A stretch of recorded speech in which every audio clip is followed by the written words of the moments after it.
You guys ready for a real treat this morning? Yeah.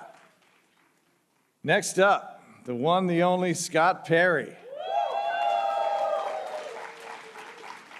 A U.S. representative, earned the privilege of serving as a congressman from Pennsylvania's 4th Congressional District back in 2013.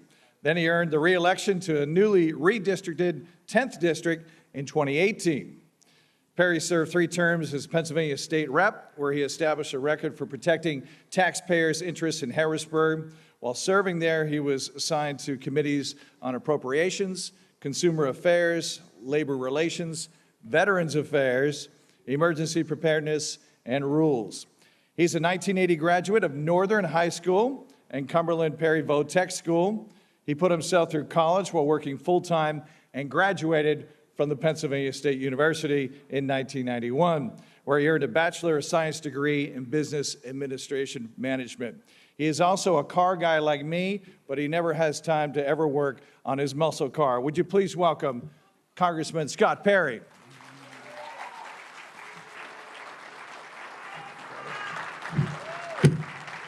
Well, it's awesome to be at the PLC in April, thinking about April last year. Do you remember what was going on in April last year? Let me see. Israel attacked Syria, and then our president warned Israel that if they didn't agree to a ceasefire, that there was going to be a change in U.S. policy. That was our president attacking Israel.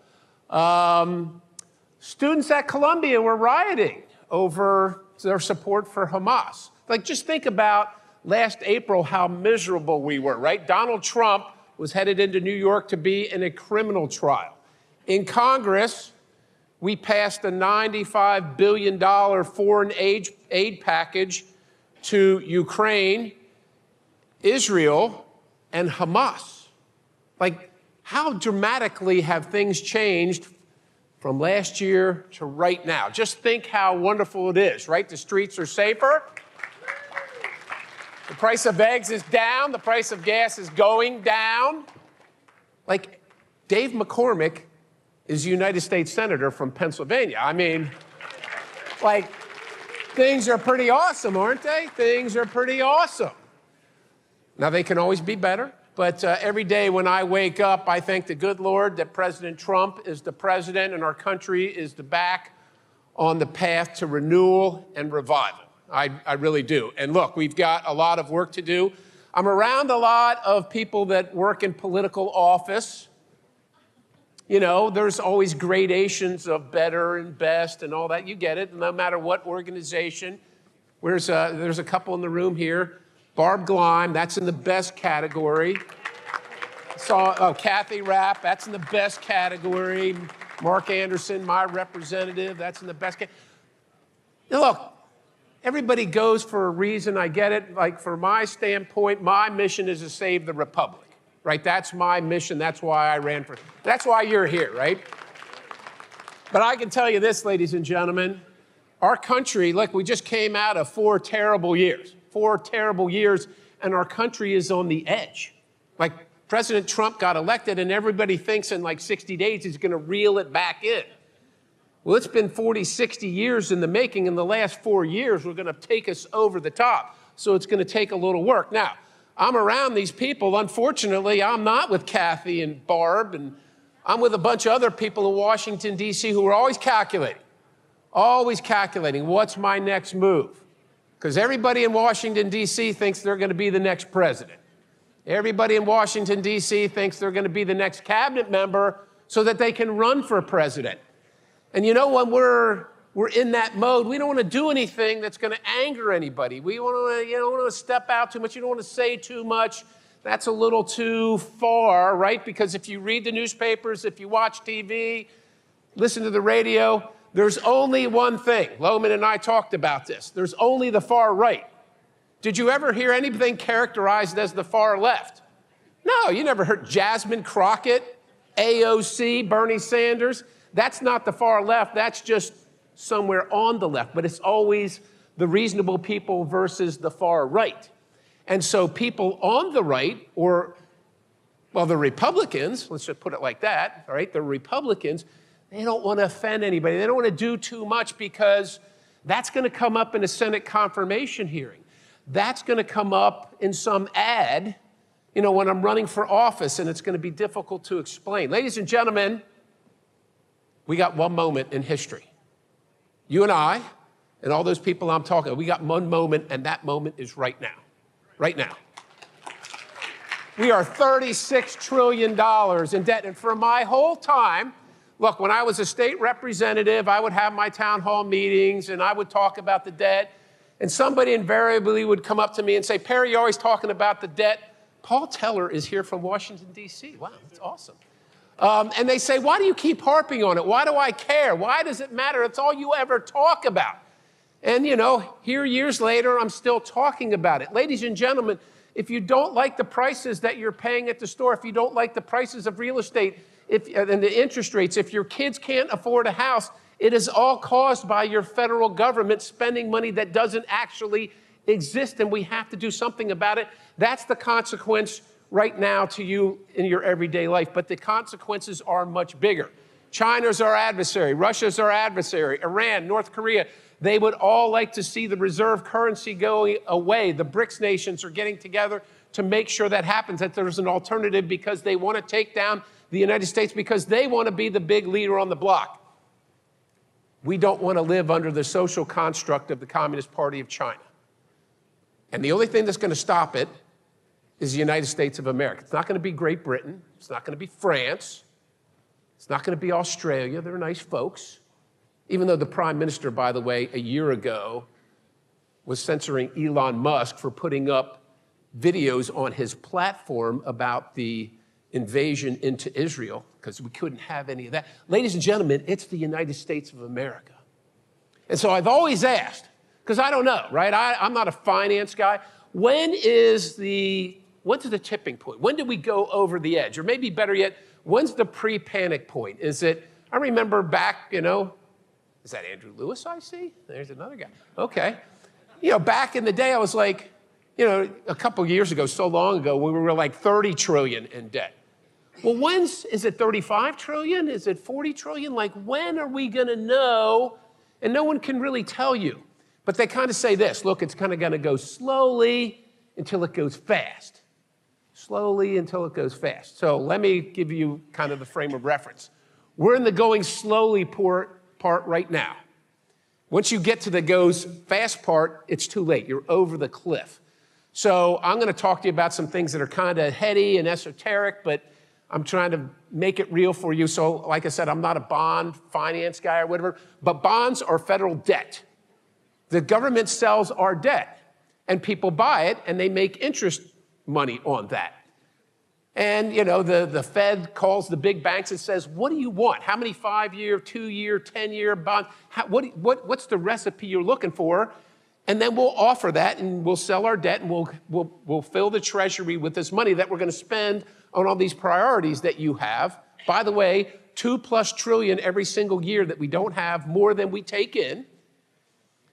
Well, the bond markets recently, if you're watching them, we can't sell our debt. It's difficult.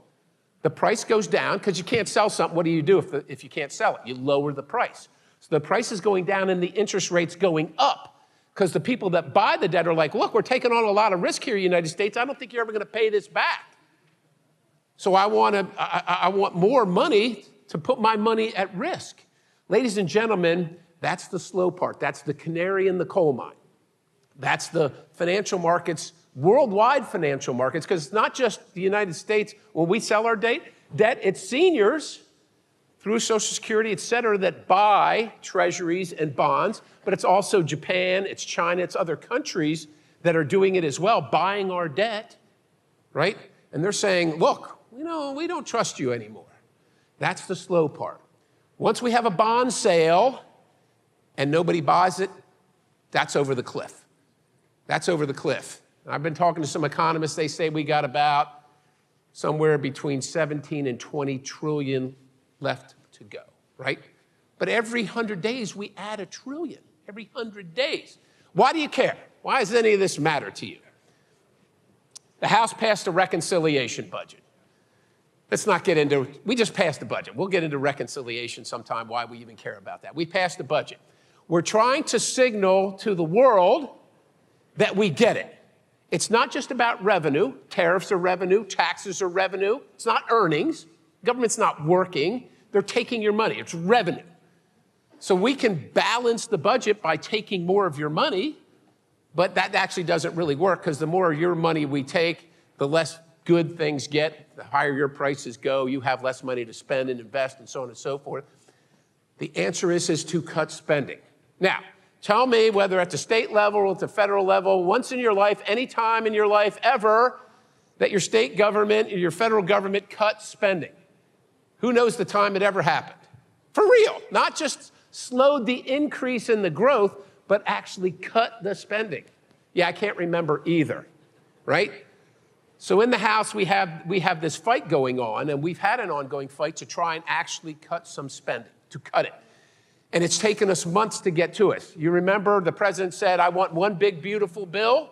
Well, I was for two big, beautiful bills because I knew it was going to be difficult and I wanted to get some wins for the president, border security, military, at the same time cutting some spending, paying for the things that we're spending money on and showing some progress while we figure out tax.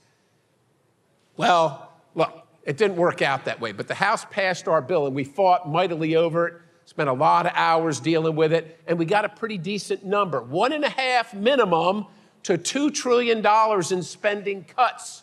1.5 trillion to 2 minimum. Written right in the language. Last night, if you were up, the Senate in the thing called a vote-a-rama passed their bill. Because we passed a bill and they passed a bill. Now, their bill has a really good top number. It's lower than our top number, so it's good. And the senators are saying to the House, your bill sucks, your bill's weak, look at our top line number. What you don't know is their top line number obligates them to nothing. They don't have to, they got a nice number up there. It's a shiny, we call it Washington, D.C., it's a shiny object. Now, you're going to see a bunch of news, maybe even the president come out saying, oh, the Senate passed this bill, the House needs to get on board, one big, beautiful bill. Ladies and gentlemen, this representative's not going to vote for it. Now, if we change it, I might, because here's what you need to know. In reconciliation, there's this thing called the Byrd bath. Senator Byrd set of rules, parliamentarian, a bunch of mumbo jumbo from Washington, D.C. Just suffice it to say this. The only language that matters in the Senate bill to go through the Byrd bath is the Senate language. Remember, I said the House passed the bill. We have language. We have instructions in it. Doesn't matter. It's the language in the Senate bill. And the language in the Senate bill says, we're going to save you people a whopping $4 billion. $4 billion. Ladies and gentlemen, you know what that is? That's about 30 minutes of savings, 30 minutes of savings at the federal level. No, I'm not voting for that. Now, the plan for the Senate is they pass this and they're going to try and pressure, with the help of the president, members of the House to agree to this as one big, beautiful bill. And when that happens, it will be unrelenting pressure because most people aren't at PLC. Hey, Wendy Fink, how are you? They're not at PLC. It's Saturday morning. Maybe somebody's out golfing. If you're like me, you're probably taking out the trash and cleaning up yard debris or something. People are living their lives and they don't understand reconciliation, the Byrd rule, any of that stuff, and we don't expect them to. And so it's easy to convince people that it's as good. But if you're inside the machinery, we know what the play is. It's the same play that Washington, D.C. always does. Look over here, people. We're getting this nice, shiny object, low number. It's going to be awesome, awesome, one big, beautiful bill. The mechanics of it are bankrupting you and bankrupting the country, and we have one opportunity. Ladies and gentlemen, just like I said before, we are at a moment in the United States of America where you and I have one moment to save the country, and this is it. And every single step along the way has to be measured and determined and done correctly. And so we can't let this thing get to the next step where it will be unstoppable. Once that train is rolling, it will be unstoppable. We have to stop it now, or we can just not take it up and come up with an agreement between the two bodies on the language and the actual constraint. The House has constrained itself. Remember, $1.5 to $2 trillion mandatory savings. $1.5 to $2 trillion mandatory savings constrained by the language. But the House language doesn't matter. The House language needs to become the Senate language. That's the amendment that has to happen. Top line doesn't matter. They're going to say, oh, look how much we're saving, more than the House. No obligation whatsoever. The Senate leadership said, we need flexibility. I don't know. Do you think there's any flexibility between $1.5 trillion and $4 billion? That's like $1,496 billion of flexibility. I know your eyes are kind of glazing over, ladies and gentlemen. I apologize for that. We have to meet this moment. We absolutely have to meet this moment. And not only Republicans, well, no, not only conservatives, but Republicans have to step up, understand the process, not be fooled by the rhetoric. Well, you were around for the first presidency, so was I, right? Do you remember we were going to repeal Obamacare? I've heard it, campaign ads runs against me. How many times did you vote to repeal Obamacare? 40, 50, 90, what? I don't know how many times, right? So we get this bill from Paul Ryan. It was supposed to be the repeal Obamacare bill. Do you remember? We couldn't see it, right? Senator Paul went down in the basement searching for the bill because we never saw it. And when we did see it, we're like, well, this is garbage. I'm not voting for this. But President Trump said, we're going to repeal Obamacare. President Trump was in office for 45 days, and he trusted Paul Ryan, who turned Obamacare, basically changed a couple of names, put Paul Ryan at the top of it, same thing. And a bunch of us said no, to which the president's like, well, this is my Obamacare repeal. That Paul Ryan says it is. And a bunch of us said no, and then the president started tweeting us by name. Do you remember? Mark Meadows, Jim Jordan, Raul Labrador, Scott Perry, and my chief of staff called me. She called me, and she said, what in the Hades do you think you're doing? And I said, it's not what the president promised the American people. It's not what I promised the American people, and I'm not doing it. I'm not doing it. Ladies and gentlemen, keep your wits about you. Keep your wits about you.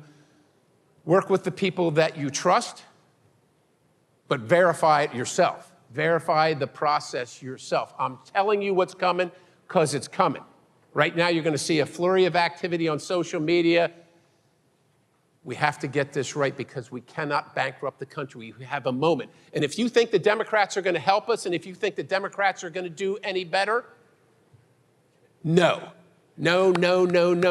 Every Republican must do the right thing here. We need every single one of us, every single one. I love some of my friends that say no, but this is the time to get on board with the team to save our country, And we have the opportunity. We have a president. Let me just tell you this too. Look, I told the president a couple years ago, I said, Mr. President, you're going to be the president again. You cannot hire these nitwits around you anymore. The country can't stand it. We just can't withstand it. So you got to have good people around you. I'm telling you, they're working their way in. Like he's one guy. He can't stop them all. So you got to know that even though he's the president and he wants to do the right thing, he wants to balance the budget, the Senate product does not do it. I like those guys. They've been working on nominations. They haven't put the work in. I get it. I'm not here to disparage them, but I'm here to tell you, we're not going to do the wrong thing here. We're not going to allow it to happen. And so when you see your guy voting no on something like this, I want you to know why, and I want you to know what's at stake, and I want you to know what's possible. We are at the edge of greatness. We are at the edge of breaking the Washington, D.C. swamp, but it ain't going to go willingly into the night. It's going to be a fight. It's a knife fight in a back room, just like you know.